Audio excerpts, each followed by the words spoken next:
Mapagpalang araw, Sir Caspar. Ako si Anton, 23 anyos. Nagmula ako sa bayan ng Siquijor.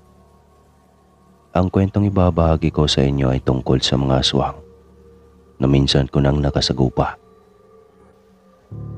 Ilang taon na ang nakakaraan dito mismo sa bayang pinagmulan ko. Sayang lang kung sana nagawa ko siyang baguhin.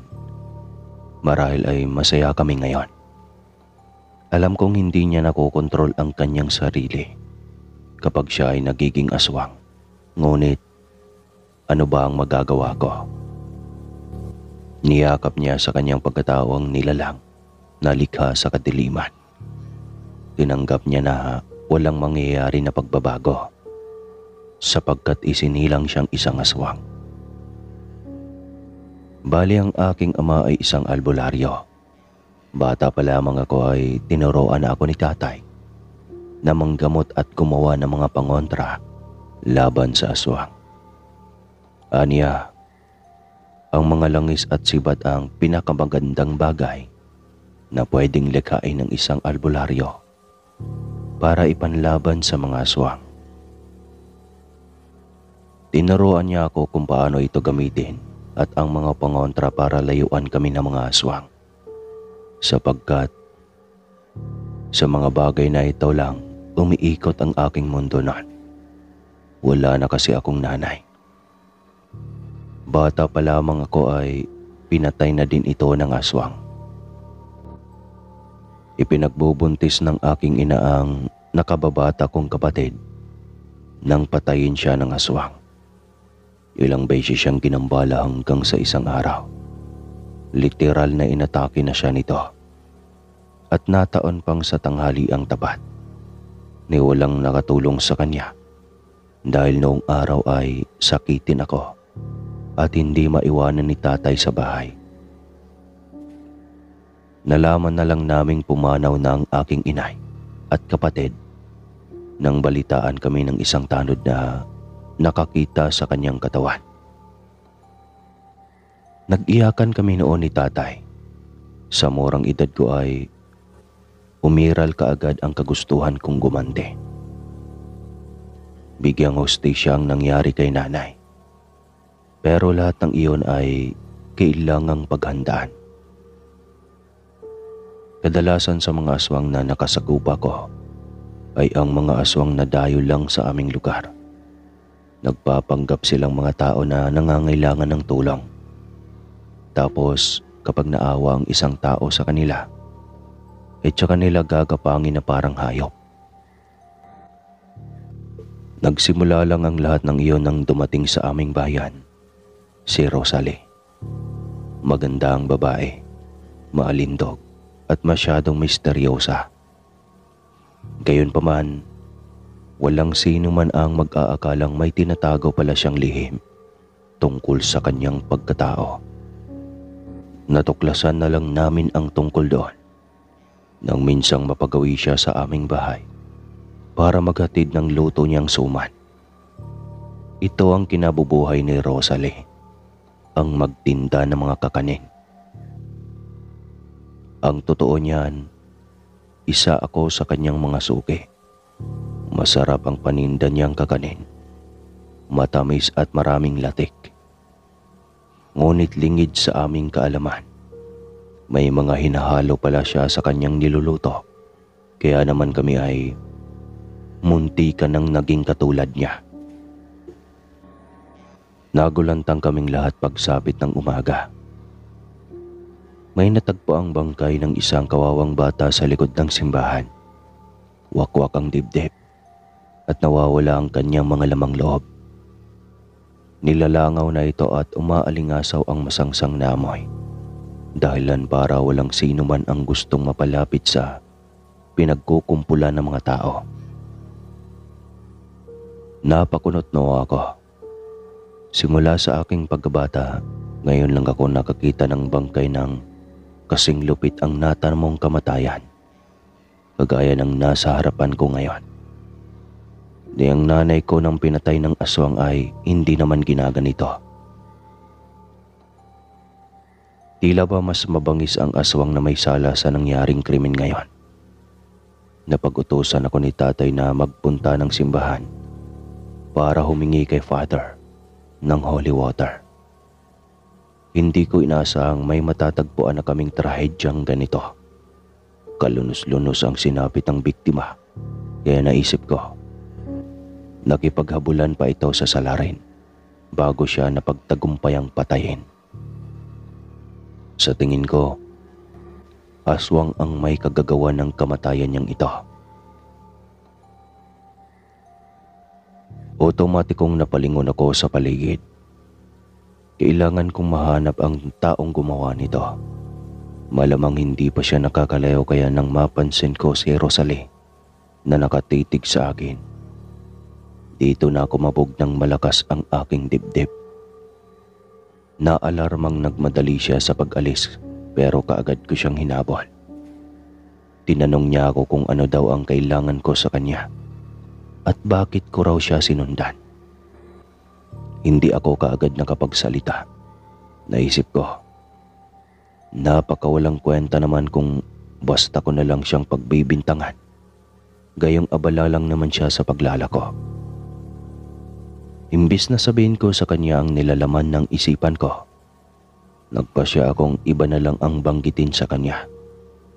Sinabi kong mag-iingat siya at may gumagala ng mga aswang dito sa aming bayan.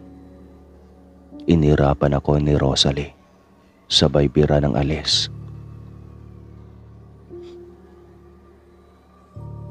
Hindi na ako nakapagsalita noon pero iba ang duda ko sa kanya. Marahil, naturalisa ko na ang makapansin ng mga bagay na hindi kayang pansinin ng iba. Kaya pagkatapos ng aking sadya kay Father, ay dumiretso ako ng uwi sa aming bahay. May kalayuan ang aming tahanan sa simbahan. Mula sa bakubakong kalsada ay dadaan pa ako sa kakahuyan. Pero hindi ko naman masasabing kagubatan na ito. May mga kakahuyan lang iyong daang papunta sa aming tahanan. Tahimik akong humakbang pausad. Mag-isa lang ako ng mga oras na ayon. Wala akong kasama at walang nakasunod sa akin.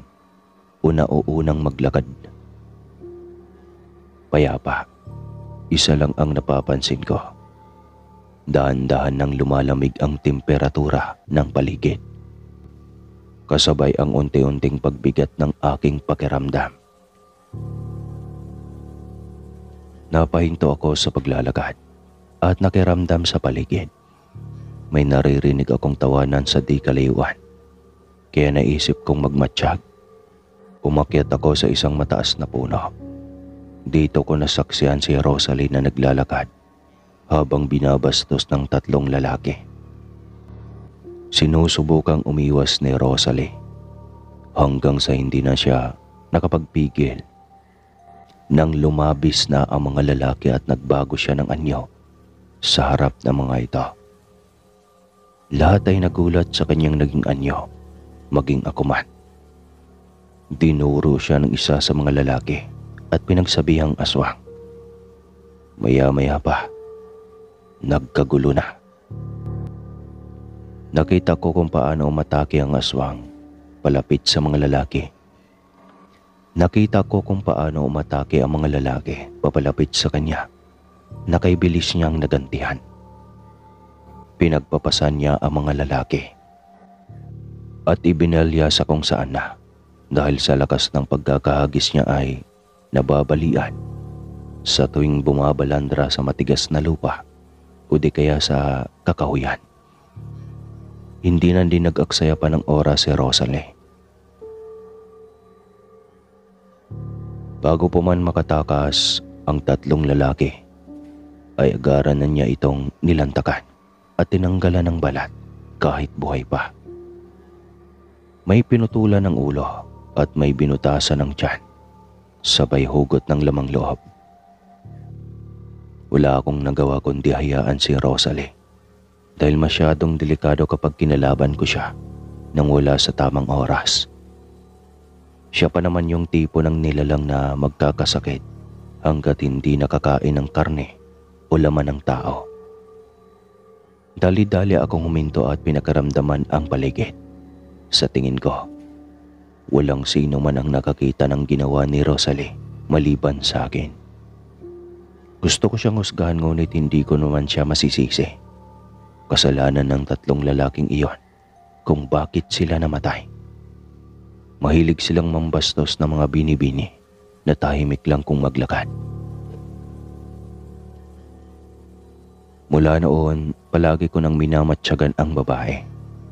Hindi lang isang beses ko siyang nahuling nagbago ng anyo nang hindi lingid sa kanyang kaalaman.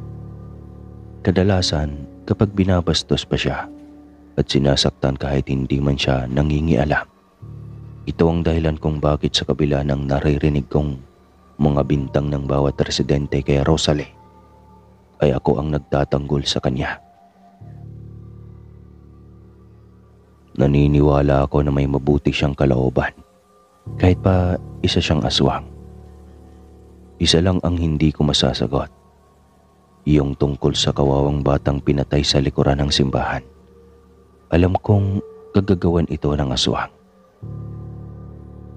Ngunit habang tumatagal, lalong nagkakagusto ako kay Rosalie. Hindi lang basta gusto, kundi mahal ko na yata siya. Iyon ay sa kadahilan ng matanda siya sa akin ng ilang taon, pero wala akong pakialam. Ang mahalaga, may nararamdaman ako para sa kanya. Habang nabubulag ako sa pagmamahal ko sa kanya ay mas lalo pang dumarami ang krimeng lumaganap sa aming lugar. Ang masakla pa, maging ang buntis at walang kamuang-muang na sanggol ay nagiging biktima na din. Hindi ako nakatiis at naisip kong katagpuin si Rosalie.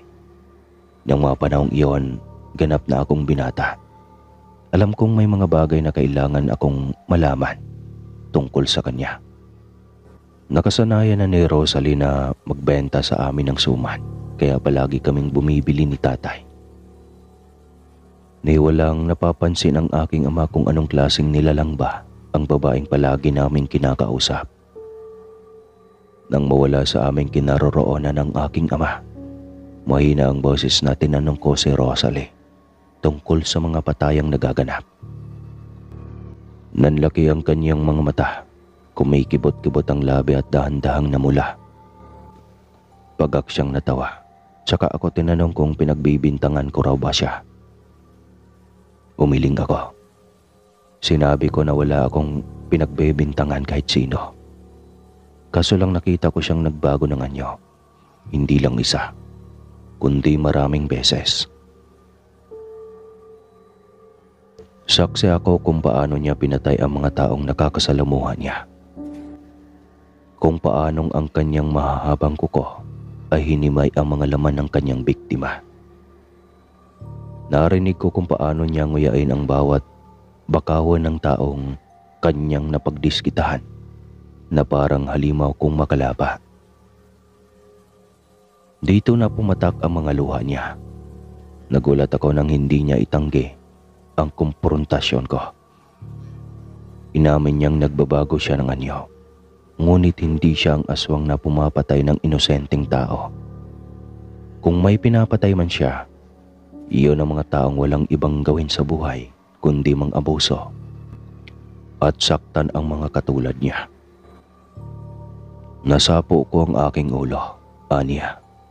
Kung nais kong malaman kung sino ang aswang na pumapatay ng mga walang kamangmuang na sanggol, ay pwede niya akong tulungan.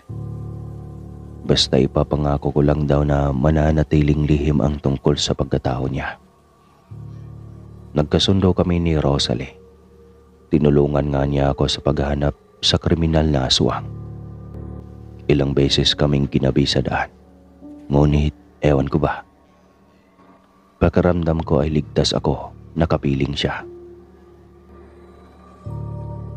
Isang araw, natuklasan namin ang salarin sa lahat ng patayan sa aming bayan.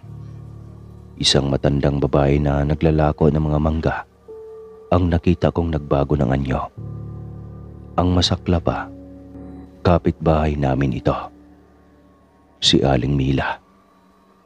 Matagal na namin kilala si Aling Mila, pero hindi ko kailanman iniisip na siya pala ay isang aswang. Napakabait niya at matulungin sa kapwa, kaya naman nanlumo ako sa aking nalaman. Para matigil na ang ginagawa niyang kasamaan, kinausap ko si tatay at ikwento sa kanya ang aking mga natuklasan. Siya man ay nanlumo sa nalaman. Hindi namin alam na masyadong mapagbalat kayo si Aling Mila. Aniya, may ibibigay siyang bagay na para sa akin. Pakaingatan ko daw ang likidong ito dahil tinuruan lang si tatay ng kaibigan niyang manggagamot kung paano gawin ang bagay na iyon. Total ay isa siyang albularyo. Sanay siyang gumamit ng mga ganoong bagay nang walang nakakaalam. Binigyan niya ako ng lason na kahit ang aswang ay hindi kayang makaiwas. Ihalo ko lang daw ito sa pagkain at ibigay ko kay Aling Mila. Kagad akong tumalima sa sinabi ni tatay. Kinausap ko si Rosalie at sinabi sa kanya na kakailanganin ko ang tulong niya. Pumayag ang babae at sinabing nakahanda siyang gawin ang lahat ng ipapakiusap ko sa kanya. Bilang pasasalamat, walang paalam na hinalikan ko siya sa labi na ginantihan naman niya. Kaya nagkagatan kami at nagkapangil sa pangil. Tuluyan na akong nahulog sa alindog ni Rosalie ng mga panahong iyon. Sa isip-isip ko ba, ang sarap niyang sibakin kahit wala kaming palakol.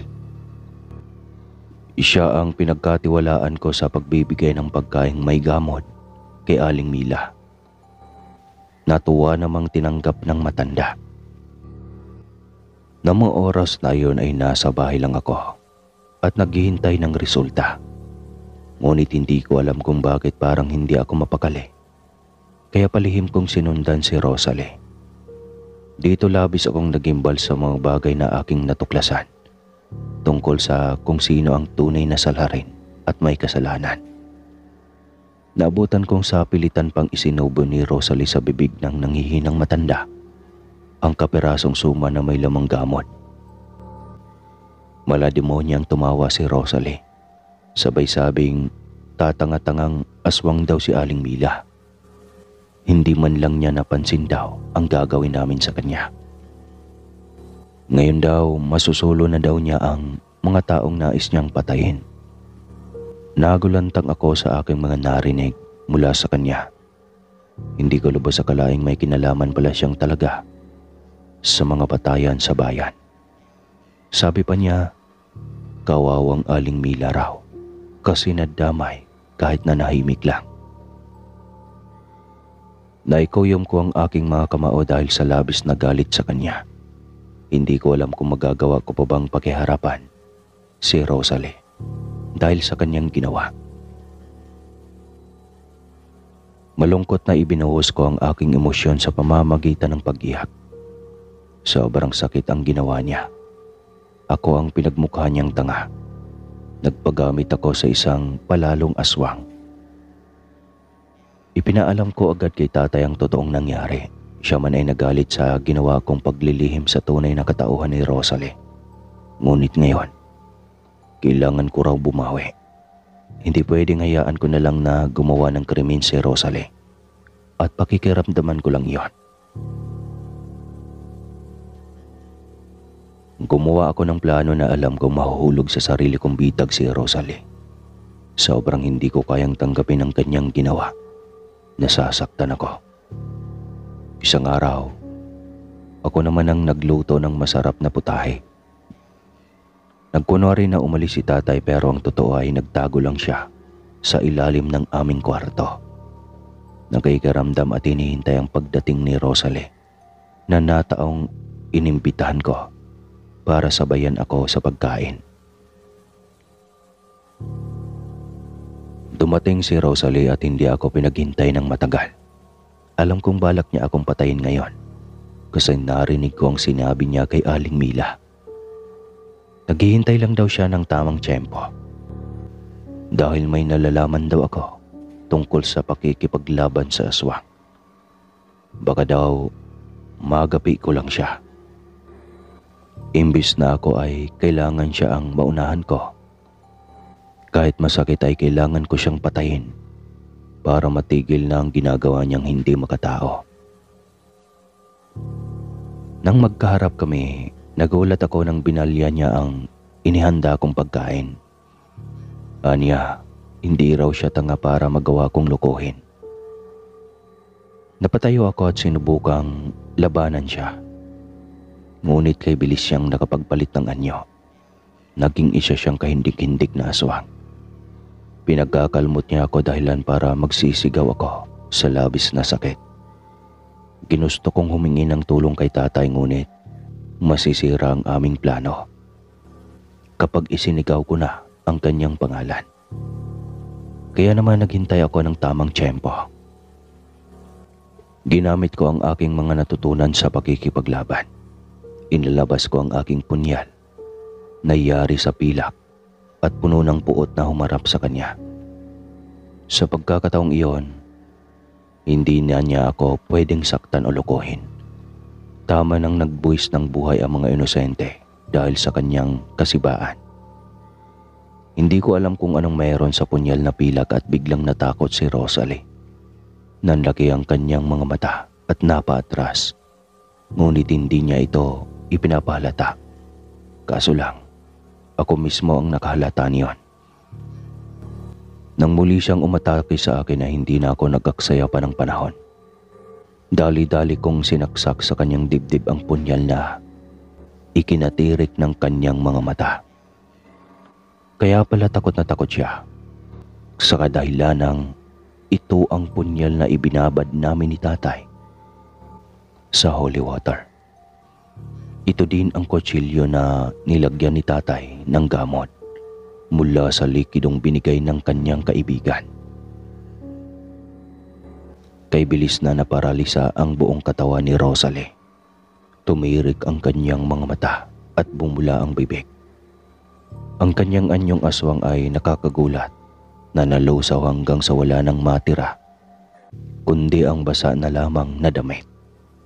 Literal siyang tila kandilang natunaw na hindi na maibabalik pa sa dati. Nang malaman kong nagtagumpay ako, umiyak ako. Nasasaktan pa din ako kasi minahal ko si Rosalie. Pero kung sa parang ito lang siya matatahimik at magkakamit ng kalayaan, magiging masaya na din ako. Hanggang dito na lang po. Maraming salamat po sa pakikinig. More power po sa inyong channel, Sir Caspar. At God bless palagi. May susunod pa na kwento eh.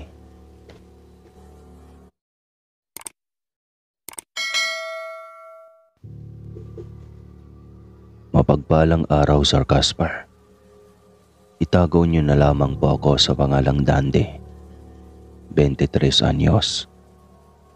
Itong kwentong ibabahagi ko po sa inyo ay nangyari noong taong 2007 dito sa amin sa Siquijor.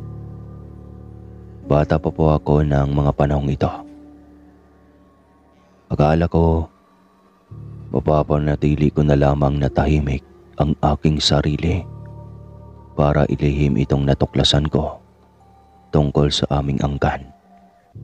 Kaso lang, nitong nag-uso ang mga gadgets at mga makabagong kagamitan, naisip kong hindi naman siguro masama kung ikukwento ko ang tungkol dito. Dahil may mga narinig naman akong karanasan na katulad ng sitwasyon ko.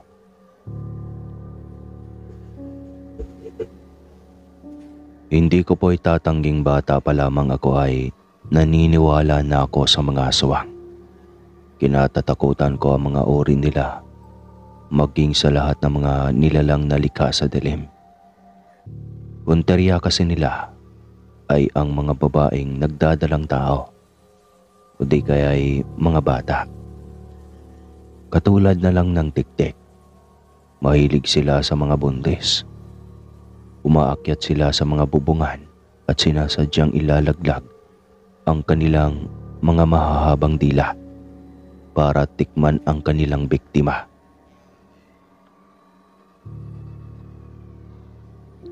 Alam kong lahat sila ay tunay na nag-i-exist. Bakit nga ba? Kasi minsan ko nang nakasalamuha ang isa sa kanila. Akala ko nga dati ay matutuluyan na ako sa kamay ng aswang. Aswang na hindi ko kailanman inaasahang magiging bahagi ng buhay ko. Paano ba naman?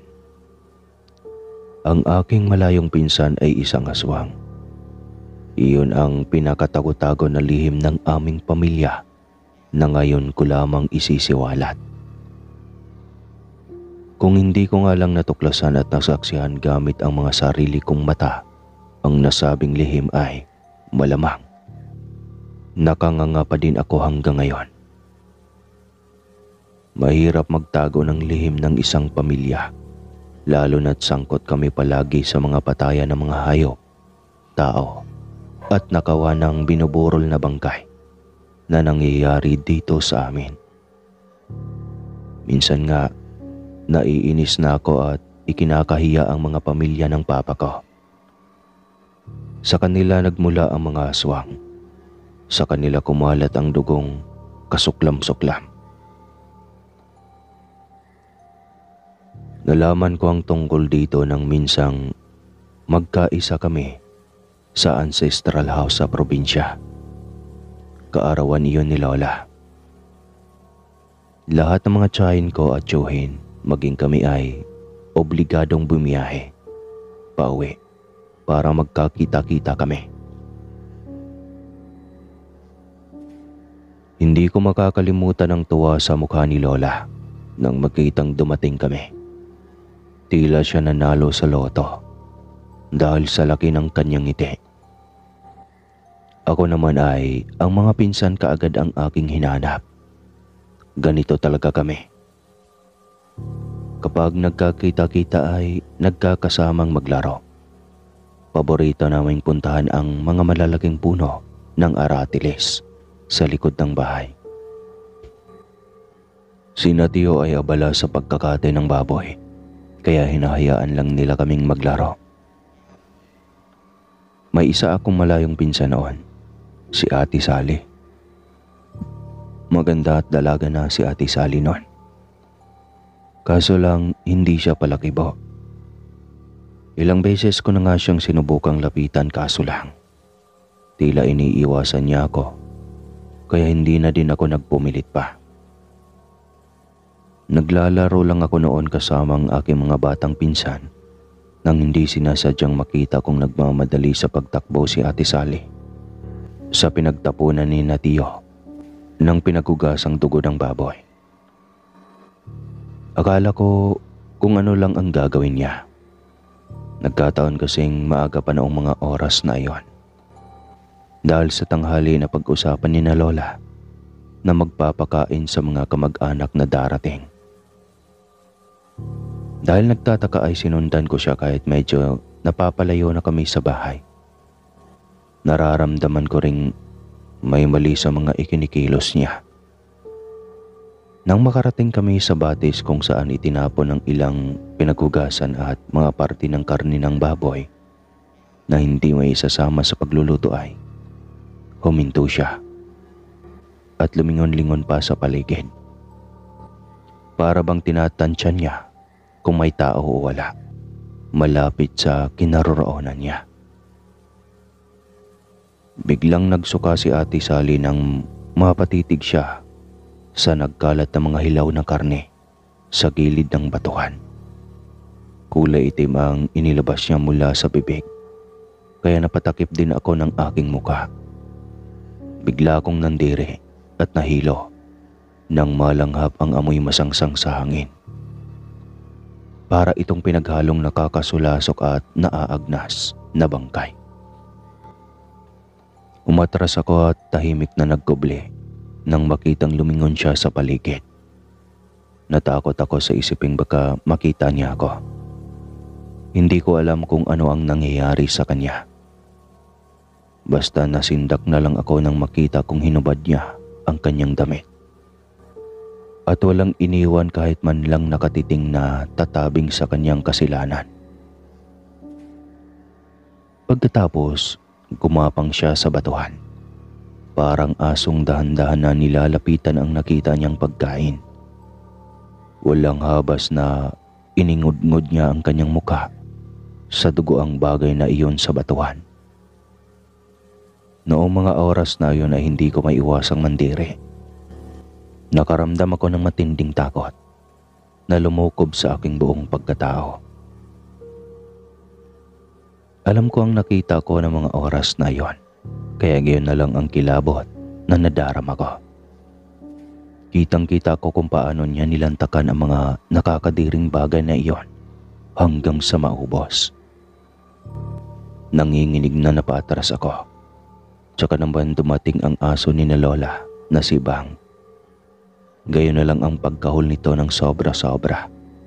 Kaya naman nanlilisik ang mga matang pinagmasdan nito ang aso.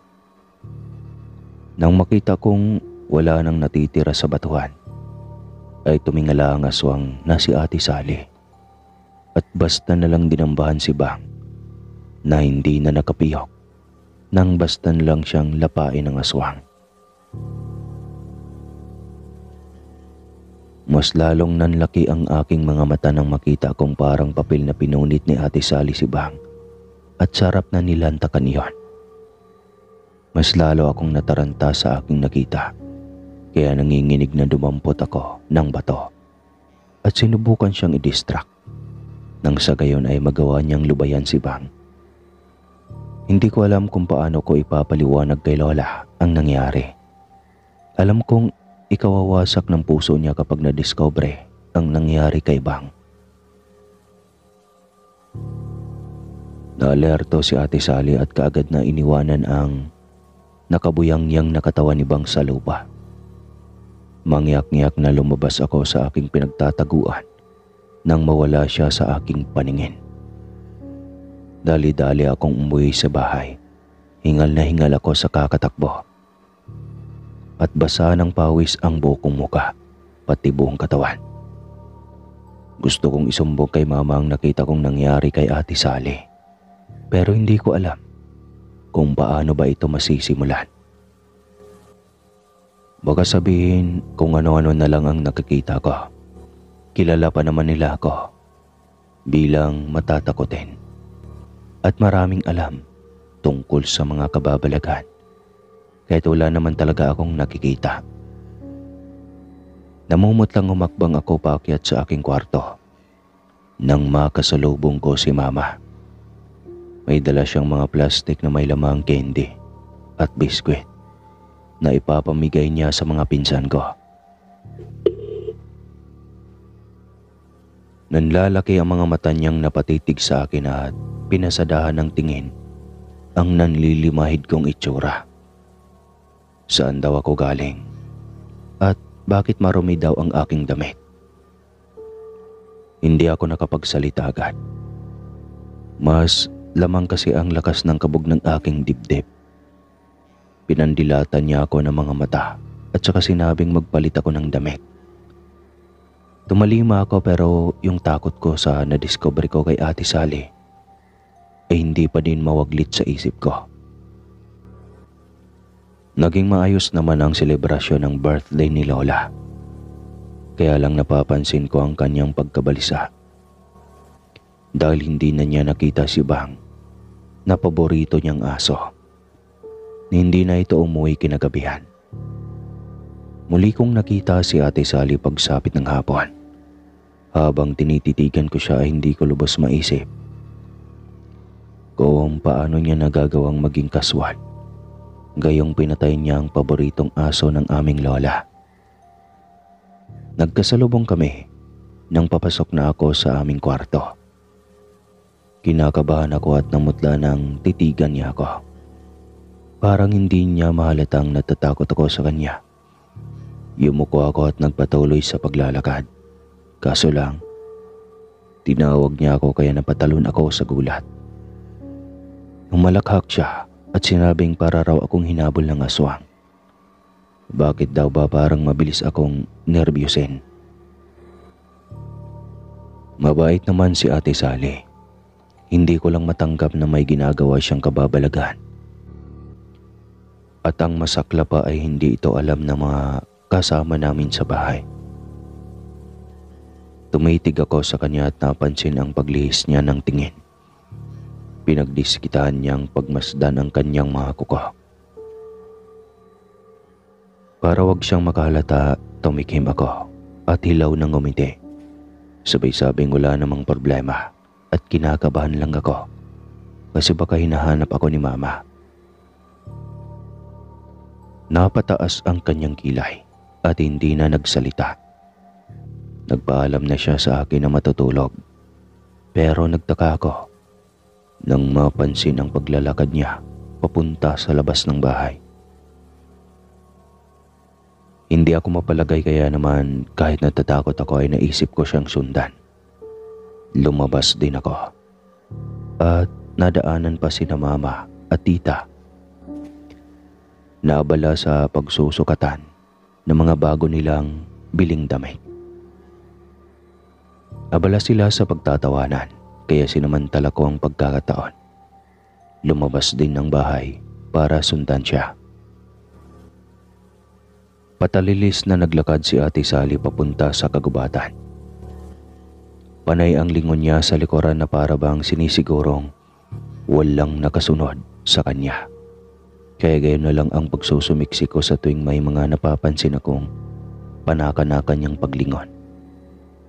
Hindi ko nga alam kung ano ang gagawin niya doon. Gabi na din kasi. Bastang alam ko naglalakad siya na parang may hinahanap. Maya-maya pa, muli na naman siyang hindi mapakali. Sinundan ko siya hanggang sa makarating siya sa batis at nagubad na naman ang kanyang saplot. Papagabi na at wala nang makakapansin sa kanya. Dito na ako mas lalong kinilabutan. Paniguradong may gagawin na namang hindi kaaya-aya si Ate Sally. Kaya kahit sinusundan ko siya ay halos ilang beses ko na ding binigkas ang mga katagang pangdasal na palagi kong dinadasal sa tuwing aalis ako ng bahay. Nakita kong tumalon si Ate Sally papalapit sa isa sa mga malalawak na pastuhan pagkatapos siyang magbago ng anyo. Inamoy-amoy niya ang paligid na para bang may nilalanghap. Hanggang sa makarating siya sa isang nakataling baka sa may malaking puno ng mangga. Kinabahan ako nang makitang hinaplos siya ang ulo nito. Tsaka nagbago na naman siya ng anyo. Ang kaninang napakaganda niyang itsura ay napalitan na. Halos hindi ko siya makilala. Dahil sa kanyang itsurang nakakahindik at may mga matutulis na pangil.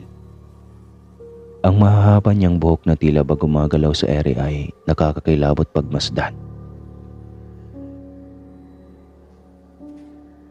Tila natuka ako ng ahas sa aking kinatatayuan nang makitang inatakin niya ang malaking baka at inisang saksak ang dibdib nito gamit ang kanyang kamay na may mahahabang kuko. Saksi ako nang mabutas ang katawan ng baka tsaka niya hinayaang matumba ito sa kanyang harapan. Imbis na matakot ay ngumisi siya, sabay tila sa kanyang kamay. Narinig ko pa nang sabihin niyang napakasarap ng dugo ng baka.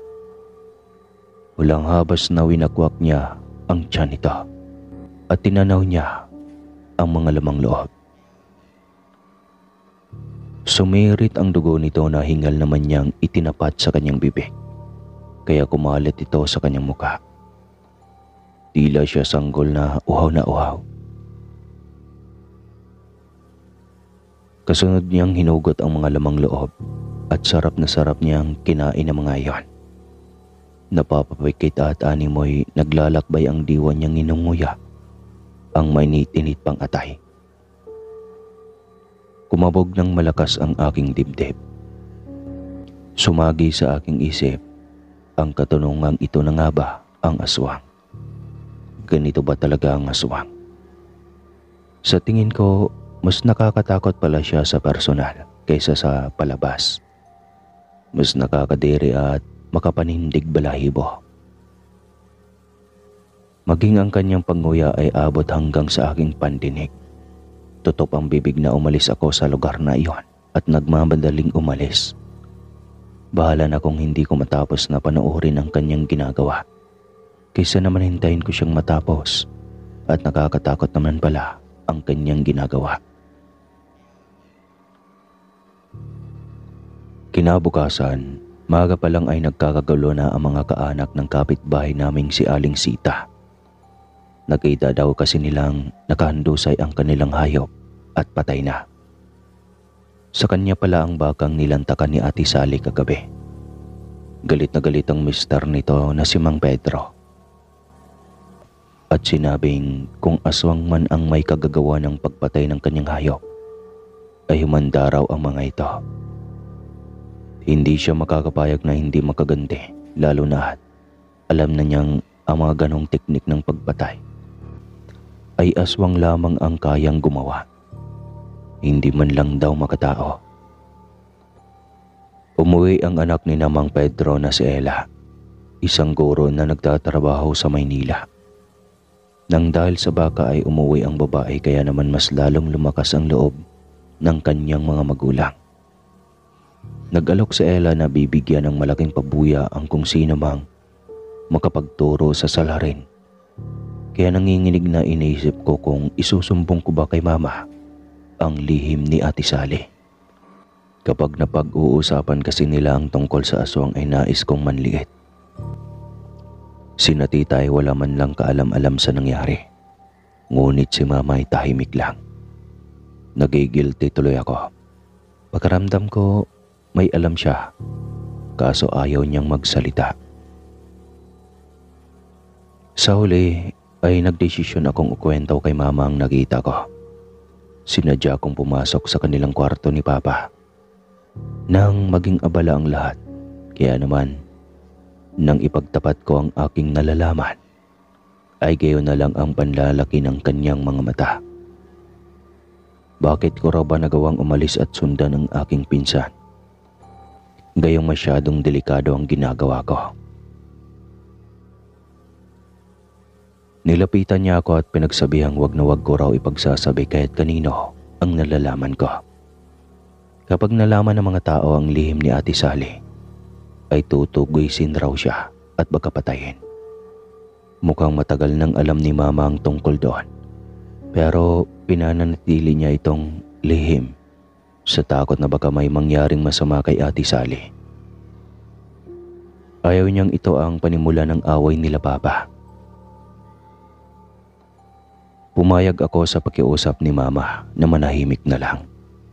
Alam ko naman na may matibay na dahilan kung bakit ito nangyayari sa kanya. Wala din naman akong karapatang manghimasok sa buhay ni Ate Sally, kahit pinsan ko pa siya, kasi hindi naman niya ako inaano. Para makatulong ako na wag na siyang gagawa ng kahit na anong kabulastugan sa tuwing aatakihin siya ng kanyang pag-aswang, pinili kong pasukin ang pagkahilig kong mga aso. Alam kong maraming mababangis na hayop sa aming kakahuyan. At kapag nakakuha ako niyon, baka hindi naman biktima pa ng mga hayop ng kapitbahay si Ate Sally. Nagpaturo ako kay Papa kung paano gumamit ng baril. Tapos nangaso ako sa kagubatan. Tahimik lang ako at walang pinagsasabihan sa aking nalalaman. Nang sa tingin ko ay kaya ko ng mga aso, naghanap ako ng mabangis na hayop sa kagubatan, katulad ng mga tinggaw o yung mga gala na pusa. Di kaya ay mga manok na gubat. Oo, at bata lang ako. Pero masayang masaya sa akin si Papa kasi asintado daw ako. Ang unang hayop na nabaril ko ay kinolekta ko ang mga lamang loob at isinilid sa Tupperware. Tapos umahangos akong nagtungo kay Ate Sally. Iniabot ko sa kanyang dala ko na labis siyang ipinagtaka. Nang buksan niya ang lalagyan, napaiyak siya. Alam kong natuwa siya sa aking ginawa kasi niyakap niya ako ng mahigpit. Si Ate Sally mismo ang nagtapat sa akin na isa siyang aswang. Pero hindi naman siya nananakit ng tao. Ang gusto niya lang ay mga lamang loob ng mga hayop. Hindi niya mapipigilan ang pagbabago niya ng anyo tuwing kabilugan ng buwan. Pero napagtanto kong hanggang doon na lang iyon. Nagpapasalamat lang ako dahil kahit papano ay nakokontrol na niya ang tungkol sa bagay na iyon. Nagagawa na niyang maging mahinahon. Sa katunayan, may iniingatan siyang langis na nagpipigil sa kanya para maging aswang. Pinapahid niya lang ito sa katawan at hindi na siya magbabagong anyo pa. Hindi lahat ng aswang ay dapat katakutan. Minsan, dapat natin silang ipagtanggol sa mga masasamang tao na siyang nagtutulak sa kanila para gumawa ng masama. Sila ay mga nilalang lang din na nabubuhay sa mundo. Nararapat na alagaan at bigyan ng respeto. Dahil sila ay may sarili ding karapatan para manatili sa ating mundong ito. At hanggang dito na lang po ang kwentong ito kasi nakokontrol na niya ang pag-aswang. Salamat po sa lahat ng nakikinig at isusunod pa na kwento.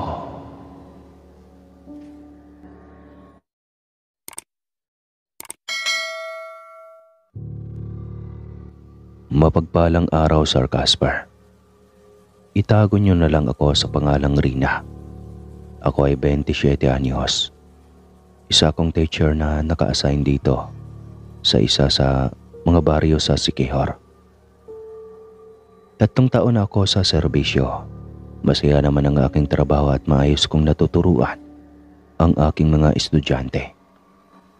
Lamang hindi ko maiwasang makaramdam ng takot sa tuwing mababanggit ang bahay na iyon sa likod ng talon na badaraanan namin mula sa bahay papunta sa school. Ang bahay na iyon ay puno ng kababalaghan na labis naming iniiwasan. Lahat ng mga kasamahan kong guro ay panay paalala sa mga estudyante na huwag mapapagawi sa lugar na iyon. Ngunit may ilan pa ding sumusuway. Ni minsan hindi pa ako nakakita ng aswang. Naniniwala naman ako doon pero hindi ko talaga alam kung ano ba ang tunay nitong anyo. Sabi sa akin ni Mama, ang mga aswang ay kawangis lang daw ng tao. Kayang magpalit ng anyo, kayang manggaya, kayang manghipnotismo at kayang ilipad ang kanyang mga biktima. Dito pa naman sa amin ay hindi gaanong nakakaabot ang signal ng telepono. Kaya kapag may emergency ay sobrang pahirapan talaga ang paghanap ng tulong. Sabi nga ng kasamahan kong si Cherry, New Millennium na daw pero nananatiling outdated ang nasabing baryo. Masyado pa ring makaluma. Bata pa lang ako, pinagbabawalan na ako ni Mama ng papagawi sa lumang bahay kapag naliligo kami sa talon. Ang nasabing lugar ay matagal na raw inabandona ng tunay na may-ari at piniling manirahan sa abroad. May sabi-sabing haunted ang nasabing tahanan. Kaso lang, hindi ko magawang maniwala. Nagagawa ko namang pagmasdan ito sa malayo pero ni minsan ay hindi na ako nagtatangkang lumapit pa sa takot na baka may makita ako. Maraming hindi maipaliwanag na mga bagay ang nagaganap sa lugar na iyon. Pinaniniwala ang ginawang tambayan ng mga dayong aswang ang malaking bahay dahil sa namamataang mga figura na may mga pagkampay ng pakpak, paghuni at pag-atungal na parang baboy. Kaya siguro lahat ng matandang nakakarinig ng nakakarinding ungol tuwing kabilugan ng buwan ay palaging sinasabi sa kanilang mga anak na huwag nang magtatangka pang lumapit sa nasabing bahay at baka lamunin lang kami ng aswang. Ang kuya ko pa naman noong araw ay may katigasan talaga ang ulo, kaya madalas siyang pinapaalalahanan ni Mama. Tatango lang si kuya sabay tatawa, tapos sasabihin niya sa akin na masyado lang mapamahiin ang aming mama dahil lingid sa kaalaman nito Ilang beses nang napagawi sa abandonadong bahay si kuya sa tuwing napag-uutusan siyang manguha ng panggatong sa kakahuyan. Pero wala naman siyang napapansin na kakaiba daw. Na hindi nga niya naririnig ang pamilyar na atungal na sinasabi ni mama. Kung ako ang tatanungin, sasabihin ko naman na wala akong narinig. Sa aming dalawa ni kuya, mas matatakot din talaga ako. Tapos mas masanorin ako kay mama kaysa sa kanya.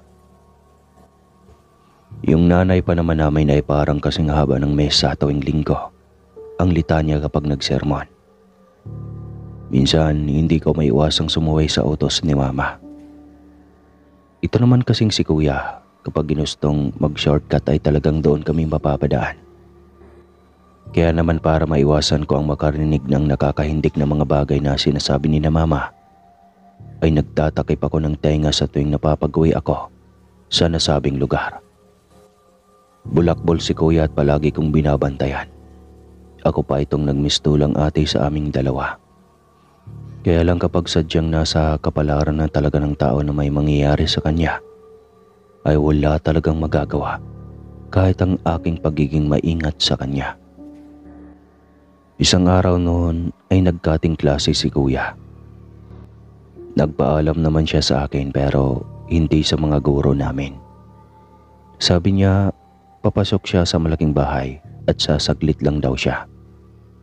Napumalagat ako at natakot kasi nga alam kong delikado ang iniisip niya.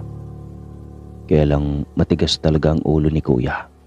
At nung araw na yun ay hindi ko siya mapigilan. Kasi dalagita pa lang ako noon. Wala akong palag sa kanya.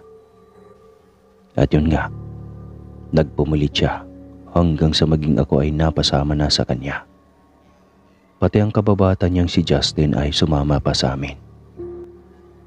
Hawak nila ako sa magkabilang baraso nang pumasok kami sa loob ng bahay. Nakabibingi ang katahimikan sa loob kaya hindi ko maiwasang matakot at kabahan. Ayon pa kay Justin, hindi daw totoo ang sinasabi ng mga tao na abandonado ang nasabing bahay. May nakatira daw talaga doon. Hindi lang lumalabas kasi takot siya sa liwanag ng araw. Kinikilabutan ako sa sinabi ng kababata ni kuya. Para bang may alam siya sa kanyang mga sinasabi. Naisip ko tuloy itanong kung paano niya nalaman ang tungkol sa mga ito. Sagot ni Justin, minsan niyang narinig ang pag-uusap ng kanyang mga magulang. May aswang daw silang namataan sa bahay na ito. Mag-isa lang na nakatira pero madalas maglagi ang aswang sa kagubatan. Marahil naghahanap ito ng mga makukulit na batang kailangan nilang mabiktima. Mas lalo tuloy akong napahawak sa kanilang mga baraso. Nang makapasok na kami ng tuluyan sa malaking bahay, paanas na lang kaming nagsalita. Paanas na lang kaming magsalita. Pareho kaming natatakot na magpalabas man lang ng aming boses sa takot na baka. Totoo nga ang sinasabi ni Justin na may nakatira sa bahay na ito at baka iyon pa ang maging dahilan para mapahama kami. Natatandaan kong pinapasok nila ako sa isang cabinet tsaka umalis si kuya. Si Justin ay hindi ko nga din alam kung saan pupunta. Bilin nila sa akin ay wag daw akong lalabas hanggat hindi sila bumabalik. Mangyak-ngiyak na tinawag ko si kuya. Kaso lang hindi niya ako pinakinggan. Dito nagsimula ang lagim na tuluyan ang nagpahinto sa pagtibok ng puso ko. May isang matangkad na babae ang pumasok sa malaking pinto ng bahay. Maputla ang kanyang balat. May mahabang puting buhok at medyo payat. Nagtaka ako kung sino ang nasabing babae. Kung siya man ang aswang na sinasabi ni na Justin, pues, pasado na siya sa pananakot sa akin. Halos mahimatay ako sa sobrang sindak nang makita kong walang anumang hinila niya si kuya papasok ng bahay. Nagpupumigla si kuya pero hindi ko alam kung ano ang ginawa niya at sa isang iglap, hindi na nanlaban pa ang aking kapatid. Kampante pa siyang naupo sa sofa kung saan naroon ang ilan sa mga bangkay ng hayop na may balahibo, ngunit inaagnas na. Nanginginig ako sa sobrang takot. Hindi ko alam kung magagawa ko pa bang ayusin ang aking sarili pagkatapos nito. Hindi man ako ngumangawa pero naghahalo na ang sipon at luha ko sa kakaiyak. Ni hindi pumalag si kuya kahit nang paglandasin ng babae ang kanyang mahabang kuko sa liig ng aking kapatid. Sa isang iglap, saksi ako kung paano niya karumal-dumal na pinatay ang aking kuya. Ni hindi man lang ito nakapanlaban. Hanggang sa nagkikisay na lang siya. Kaya naman umatungal na ako ng iyak. Bago pa madilaan ng aswang ang nagkalat na dugo ni kuya ay naalarma na ang aswang. At pinakinggan kung saan ba ako banda nag-iingay. Nanginginig ang aking buong katawan. Nang mapansing papalapit siya sa aking pinagtataguan habang kay lawak ng kanyang ngisi. Pakaramdam ko wala na akong mapupuntahan pa. Bago pa man niya ako matagpuan ay may nagbukas na ng cabinet. Tsaka may kamay na humablot sa akin. Si Justin. Halos magkandadapa-dapa kami sa pagtakbo palabas ng bahay. Ni hindi na ako pinabalik ni Justin sa loob kahit pa nagmag-aawa na ako sa kanya na balikan namin si kuya. Paano na ngayon to? Ni hindi ko alam kung ano ang sasabihin ko. Kung paano ko ipapaliwanag sa kanila ang mga nangyari. Tuliro kaming umuwi ni Justin. Nang mga panahong iyon, walang kaalam-alam sina mama at papa sa kung ano man ang pinagdadaanan namin. Na hindi ko nga alam kung paano ko napakalma ang aking sarili nang sabihin ko sa kanila sa kaswal na pamamaraan na nakita ko si kuya na pumasok ng malaking bahay. Kahit pa nang makaawa akong pigilan siya. Sa labis kong pagkagulat ay sinuntok ni papa ang dingding at nagsugat ang kanyang mga kamay. Hindi siya nagalit sa akin. Katigasan daw ng ulo ni kuya ang nagdala sa kanya sa kapahamakan. Dapat sana akong matuwa kasi hindi ako napagalitan. Kaso lang nagigilty ako. Lumipas ang maraming taon ay nakapag-move on na kami sa nangyari kay kuya. Hindi ko talaga makakalimutan nun. Ewan ko ba. Basta na lang may mga taong naghatid ng bangkay ni kuya noon sa aming bahay. Kagaya ng inaasahan. Wakwak ng tiyan niya at nawawala ang mga lamang loob. Pinaglamayan namin siya noon ng halos 1 linggo. Tapos inilibing at nagsimula na ng pag-usad sa aming buhay nang wala siya.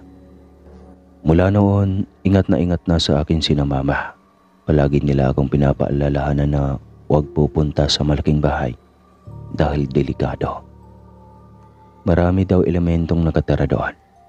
Hindi lang nila alam na ang naninirahan doon ay isang aswang nagabunan. Kahit masakit, tinanggap ko ang nangyari sa aking kuya. Kahit may mga panahon na madalas ko siyang napapanaginipan. Kasi nga hindi naman niya ako pinabayaan ng mga panahong iyon. Pero ako, iniwan ko siya. Sobrang nagigilty ako. Hindi ko alam kung kaya pa ba akong patulugin ang konsyensya ko. Nang makapagtapos ako ng pag-aaral, nag-apply ako ng guro sa alma mater ko. Sobrang saya ko nang makapasok kaagad ako. Kung data kami ang pinapaalalahanan ng aming mga magulang at guro na huwag dadaan sa lumang bahay sa likod ng talon. Ngayon, ay ako naman ang gumagawa nito para sa mga estudyante ko. Kaso lang, iba na ang panahon ngayon. Marami na ang kuryoso. Marami na ang nagnanais na malaman kung ano ba ang mayroon sa lugar na iyon. Kaya naman nang kausapin ako ni Cherry at ayaing pumasok kami sa malaking bahay, todo tanggi ako. Sinabi ko sa kanya na halos mapaos kami sa kapapaalala sa mga bata na huwag pupunta doon. Tapos kami pa talaga ngayon ang mangunguna. Ang sabi naman niya, may mga kasama kami, sina Ked at Rico. Namula kaagad ang aking pisngi. Si Rico ay isa sa aking mga manliligaw. Siya din ang isa sa mga gurong kasama ko sa eskwelahan. Taga-kabilang bayan siya, pero dito sa school namin na-assign. Sa pagkakaalam ko, isang albularyo ang ama ni Rico. Ito marahil ang dahilan kung bakit malakas ang loob niyang pumasok sa loob ng malaking bahay. Marahil ay marami siyang dalang pangontra na pwede naming gamitin para sa paghanap sa aswang na kay tagal na panahon nang naglulungga sa nasabing bahay. Hindi ko sila nagawang tanggihan nang makiusap na sa akin si Rico. Aniya, siya na daw ang bahala sa aswang. Hindi niya daw ako pababayaan. Hindi ko alam kung bakit bigla akong kinilig habang pinakikinggan ang sinasabi niya. Maliban sa pagiging mabait at magalang ni Rico, ay gwapo kasi siya at maginoo. At bilang babae ay yun talaga ang gusto namin, mga gwapong lalaki siyempre. Ito ang mga katangiang nagustuhan ko sa kanya. At siyempre, gwapo nga. Pumayag ako sa kondisyong kapag papasok kami ay walang hihiwalay. Sumang-ayon naman si Nugget at Cherry. Bago pumasok, naghanda kami ng mga bagay na gagamitin namin sakali mang may mga nilalang kaming makasalubong sa daan. Nagbaon kami ng tansong punyal, buntot pagi, asin, bawang at langis. Hindi rin mawawala ang aming holy water na sinadya pa naming hingin sa simbahan. Pasado 5:00 ng hapon nang pumasok kami sa loob. Kinakabahan ako. Alam kong hindi magiging madali itong gagawin namin. Panay ang pagdasal ko habang inaalala ang nangyari sa amin dito noong bata pa lamang kami. Hindi ko makakalimutan kung paano pinatay ng aswang ang kuya ko. Hindi ko makakalimutan kung paano siya inatake at pinatay ng aswang na parabang wala nang pag-asang makabawi pa. Tiyempong pagpasok namin sa bahay ay nakarinig kami ng matinis ngunit mahinang huni. Sa pagkakaalam ko, ito ang huni ng aswang. Kinilabutan ako. Alam kong minamatyagan kami ng nasabing nilalang dahil isa ako sa nakakita sa kanya nang patayin niya ang kuya ko. Abot-abot ang dasal ko habang pinakikiramdaman ang paligid. Hindi ko alam kung ano ang mangyayari sa amin pagkatapos nito. Pero umaasa akong mabibigyan ko ng hustisya ang ginawa ng nasabing aswang sa aking kapatid. Tanging flashlight at mga pangontra lang ang dala namin nang pumasok kami sa loob. Ang nasabing bahay kasi ay hindi man lang kayang magbigay ng liwanag ng mga bintana. Marahil ay palagi itong sarado. Nang may kumalabog sa kung saan ay nagkagulo kaming apat at nagkanya-kanya sa pagtakbuhan. Hindi ko alam kung saan naroon ang iba pero ako, sa may salas pa din ako at pinilit na magkubli sa likod ng maruruming kurtina. Di nagtagal, biglang nanindig ang aking balahibo nang makarinig ako ng kakaibang ingay sa paligid. Para bang hagikik na nangungutya. Pinakaramdaman ko pa yung maigi at napagtanto kong nagmumula ang ingay sa ibabaw ng matayog na hagdan mula sa aking ulunan. Makailang beses akong nag-sign of the cross, saka huminga ng malalim. Kabadong dahan-dahan akong napatingala. Gayon na lang ang pagkasinda ko nang may makita akong isang babaeng may mahabang buhok, pangil at kuko. Higit sa lahat ay may nanlilisik na mga mata. Halos mamamatay-matay na ako sa labis na pangingilabot. Gayon na lang ang panlalaki ng aking mga mata at sindak na nananahan sa buo kong pagkatao. Nang mapagtantong nakatingin ito sa akin habang dahan-dahang naghahaba ang kanyang dila na may malalagkit na laway. Nabingi na ako sa lakas ng kabog ng aking dibdib. Hindi ko na malaman kung ano ang gagawin. Pakiwaray ko ay mamamatay na ako sa labis na takot. Nandidilat ang mga mata ng aswang. Sa pagkakatanda ko ay ang babaeng umatake mismo ito sa kuya ko. Pagkaramdam ko, ay luluwa ng aking puso sa dibdib ko dahil sa hindi ko maipaliwanag na nerbiyos. Mangyak-ngyak na tinatagan ko ang aking loob. Itong dibdib ko ay labis kong kinainisan. Hinihingal ako kahit hindi naman ako tumatakbo. Makailang beses akong nagmura sa aking isipan. Gusto kong tumakbo pero ayaw makiayon ang aking buong katawan. Tila nauupos na kandilang napasalampak ako ng upo sa sahig, kasabay ang pagkalakak ng babaeng aswang. Anya, hindi pa raw ako nakontento nang ipakain ko ang kuya ko sa kanya. At talagang nagsama pa ako ng panibago niyang hapunan. Nanginit ang aking tainga nang marinig ang mabangis nitong pagsingasing, dahilan para mapaiyak ako sa takot. Nangangatal na inilabas ko ang dalang punyal at sinubukan itong ipanakot sa kanya. Sobra nang ginawa niyang pagsira sa aking kabataan. Di wala man lang taong naglakas loob na patayin siya, kahit pa sariling kaanak na namin ang kanyang pinupunteriya. Kaya naman kahit natatakot ako ay gagawin ko ang lahat para maiganti si kuya. Nakita ko nang bumaba ang aswang at humarap sa akin. Nandidilat ang kanyang mga mata, sabay inatake ako. Kahit papano ay nagagawa ko pa namang makaiwas sa kanyang mga kalmot. Kaso lang, hindi ko lubos na kakayanin ang lakas niya, lalo na at marami siyang kakayahan na lalabas dahil paggabi na.